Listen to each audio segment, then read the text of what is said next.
Central banks are hoarding gold. BlackRock is vacuuming Bitcoin, and oil markets are one headline away from exploding. Here's what you need to know before the U.S. Open. Poland's central bank just added 13 tons of gold in March.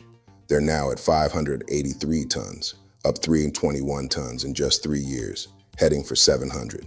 This isn't speculation. This is sovereign entities deciding they need a harder reserve asset. When central banks move, they don't day trade, they trend follow. And the trend is unmistakably toward gold.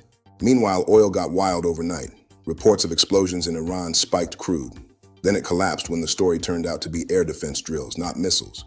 Here's the lesson. Oil is coiled tight. The market reacted violently to a false rumor. Imagine what happens when the rumor is real. Energy disruption risk is live. Don't sleep on it. Bond yields, U.S. 10-year at 4.3, 17 up 2.3 basis points. Japan's 10-year at 2.405, up half a basis point. Nothing dramatic, but the direction is higher. That's inflation stickiness or reduced central bank urgency. Neither is bullish for risk assets broadly.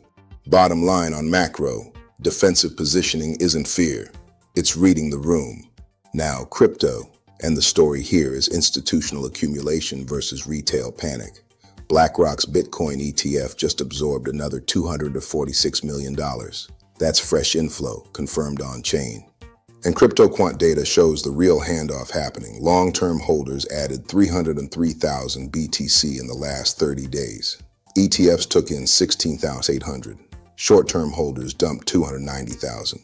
Weak hands are selling, strong hands are buying. That's not a bear market pattern, that's accumulation. But ETH is a different story. Whale Wallet 58 bro.eth just deposited 2,791 ETH to Binance. A 90% balance wipe in 20 hours. That's profit taking, and it's aggressive. If more whales follow, ETH could face a cascade. The BTC ETH divergence is the trade to watch. And then there's leverage. A Hyperliquid whale just opened a $2.1 million position at 20x long. That's conviction or liquidation bait. Either way, it means volatility is coming. One thing to ignore, the rumor that BlackRock knows something and is buying millions pre-open. Source? A hype video on X. Institutions file disclosures. They don't leak alpha through TikTok. Watch the flows, not the narratives. So here's the setup. Macro. Central banks buying gold, oil fragile, yields drifting up. Crypto, BTC structurally supported by institutions and strong hands, ETH under distribution pressure, leverage building. The move is coming. The only question is which side of it you're on. If this helped you cut through the noise, like and subscribe. New briefs daily. See you tomorrow.